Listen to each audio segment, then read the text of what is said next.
Comment আপনারা দেখেন, সেখানে কমেন্ট করেছেন যে আমি যেন বাংলাদেশ ব্যাংকের যে সর্বশেষ নিয়োগ, মানে নতুন যে গভর্নর নিয়োগ করা হলো, এ নিয়ে যেন কিছু কথা বলি। প্রথম দিন থেকে শুরু হয়েছে, দেখছিলাম আমি এ নিয়ে বিভিন্ন টেলিভিশনে টক শোতে আমি কথা বলেছি, কিন্তু আমার নিজের চ্যানেলেও বলার জন্য অনেকে রিকোয়েস্ট করেছেন। ভালো, আমি আগে বহুবার আপনাদেরকে বলেছি আমি অর্থনীতি ভালো বুঝি না, কিন্তু সাধারণ মানুষ হিসেবে কিছু কমন সেন্স তো আছে। যারা বুঝেন তারা কি করবেন না করবেন এটা তো আরেক কথা। আমি বটম লাইনটাকে বলি যে মিস্টার মুস্তাকুর রহমান নামক একজন গার্মেন্ট ব্যবসায়ী, পোশাক শিল্পের একজন ব্যবসায়ী, তাকে বাংলাদেশ ব্যাংকের গভর্নর করার যে সিদ্ধান্ত এই সরকার নিয়েছে এবং নিয়োগ অলরেডি করেছে, উনি অফিস করাও শুরু করেছে। আমি মনে করি এই সরকার সবচেয়ে ঝুঁকিপূর্ণ এবং রিস্কি সিদ্ধান্তগুলোর মধ্যে এই যাবৎ তারা যা নিয়েছে তার মধ্যে এটা একটা। এবং এই সিদ্ধান্ত সরকারকে কোথায় নিয়ে যাবে এটা বলা বড় কঠিন। কেন কঠিন সেটা বলি। কেবল বাংলাদেশের ইতিহাসেই নয়, সারা দুনিয়াতেই আপনি এ ধরনের উদাহরণ দ্বিতীয়টা খুঁজে পাবেন কিনা আমার সন্দেহ, যেখানে একজন ব্যবসায়ীকে একটা দেশের মানে আপনার ব্যাংকের যে রাষ্ট্রীয় যে ব্যাংক, মানে ফেডারেল ব্যাংক যেটাকে বলি, অনেক জায়গায় আপনার আমাদের এখানে মূল যে ব্যাংক, রাষ্ট্রীয় বাংলাদেশ ব্যাংক যেটা আছে, সেই ব্যাংকের গভর্নর বানানো হয়, এরকম ঘটনা খুঁজে পাওয়া কঠিন। তার উপর সেই ব্যবসায়ী যিনি যে ব্যবসা প্রতিষ্ঠানের মালিক অথবা মূল লোক, সিইও অথবা এমডি ছিলেন, এটা এমন একটা ব্যবসা প্রতিষ্ঠান যে ব্যবসা প্রতিষ্ঠান নিজেই ঋণ খেলাপি এবং অনেক বিশেষ বিবেচনা নিয়ে তার ঋণকে পুনঃ তফসিলীকরণ করতে পেরেছে। মানে ব্যাপারটা সহজ করে বলি, পুনঃ তফসিল মানে ওনার একটা বিশাল অঙ্কের ঋণ, 89 কোটি টাকা, সেই ঋণটাকে উনি দিতে পারছেন না, ঋণ খেলাপি হয়ে যাচ্ছে। সেখান থেকে বলছে ঠিক আছে তুমি তাহলে অল্প কিছু দাও, দিয়ে তুমি ঋণটাকে আবার নিয়মিত কিস্তি দেওয়া শুরু করো। 2% না কত % দিয়ে উনি সেটাকে 10 বছরের মেয়াদে এই ঋণটাকে আবার চালু করার চেষ্টা করেন। উনি একবার ব্যর্থ হওয়ার পরে উনি বিশেষ বিবেচনায় পেয়েছেন। বিশেষ বিবেচনা কেন? কারণ উনি বিএনপি রাজনীতির সঙ্গে খুব জড়িত ছিলেন, এতটাই জড়িত যে বিএনপির যে নির্বাচন পরিচালনা কমিটি ছিল, সেই কমিটির উনি একজন শীর্ষস্থানীয় সদস্য ছিলেন। তার মানে এই নিয়োগটা হচ্ছে রাজনৈতিক নিয়োগ। এটা হতে পারে, আমি কিন্তু এটা রাজনৈতিক নিয়োগ আপত্তি নেই, আমার আপত্তি নেই এই কারণে একটা রাজনৈতিক দল নতুন ভাবে ক্ষমতায় এসেছেন, তারা তো রাজনৈতিক ব্যক্তিকে নিয়োগ করবেন, মানে তার রাজনীতির সঙ্গে যারা জড়িত,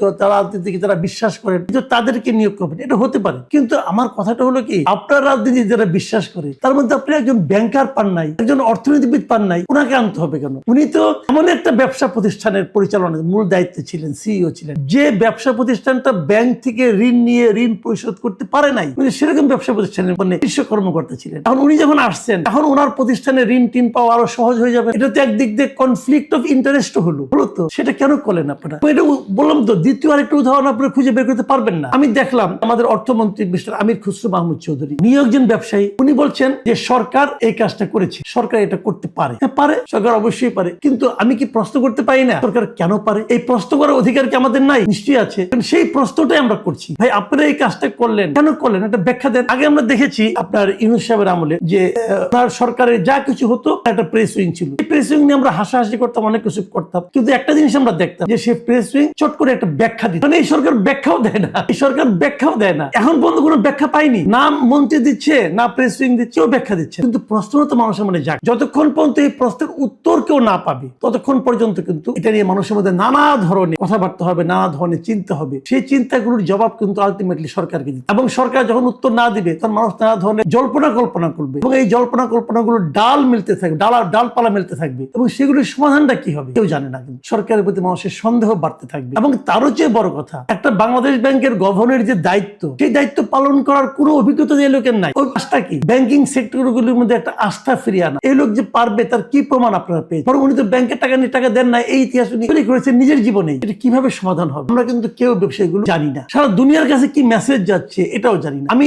মাঝে মাঝে ইউনূস সরকারের সমালোচনা করতে যে আমি এটাও বলতাম যে ইউনূস সরকারের সবচেয়ে যদি একটা সাফল্য আমি পাই, সেই সাফল্যটা ছিল ব্যাংকিং সেক্টরের সাফল্য। আগের যিনি ছিলেন আহসান ইস মনসুর, ওনার অনেক ব্যক্তিগত অনেক সীমাবদ্ধতা আছে। উনি ব্যাংকগুলিকে মার্জ করতে যে, ইসলামী ব্যাংকগুলিকে মার্জ করতে যে ব্যাংকগুলির মধ্যে একটা অসন্তোষ তৈরি করেছেন, এটাও ঠিক। প্রায় বিশাল সংখ্যক গ্রাহককে উনি ক্ষতিগ্রস্ত করেছেন, ওটাও ঠিক। কিন্তু পাশাপাশি এটাও আপনাকে মানতে হবে যে উনি বাংলাদেশ থেকে বিদেশে অর্থ পাচারটাকে বন্ধ করতে পেরেছিলেন এবং ব্যাংকিং সেক্টরটাকে উনি একটা নিয়মের মধ্যে আনতে। সেই অবস্থায় এই ভদ্রলোকের কর্মকাণ্ড কতটুকু আলটিমেটলি ওনার এই ধারাবাহিকতাকে রক্ষা করতে পারবে, এটা নিয়ে কিন্তু আমার মনে বিস্তর সন্দেহ আছে। সন্দেহ হচ্ছে আরেকটা বিষয় আমি বলি, দেখেন এই যে আমরা বলতাম না রেমিটেন্স আসছে, আসছে বিদেশ থেকে, রেমিটেন্স আসছে বলে কিন্তু আমাদের আপনার রিজার্ভ বেড়েছে। রেমিটেন্স কখন আসে? যখন নাকি দেশের ডলারের দাম এবং দেশের মুদ্রানীতি এবং দেশের অর্থনৈতিক অবস্থা একটা স্থিতাবস্থা, মানে অস্থিরতা কম থাকে, তখনই কিন্তু রেমিটেন্সটা লোকে পাঠায়।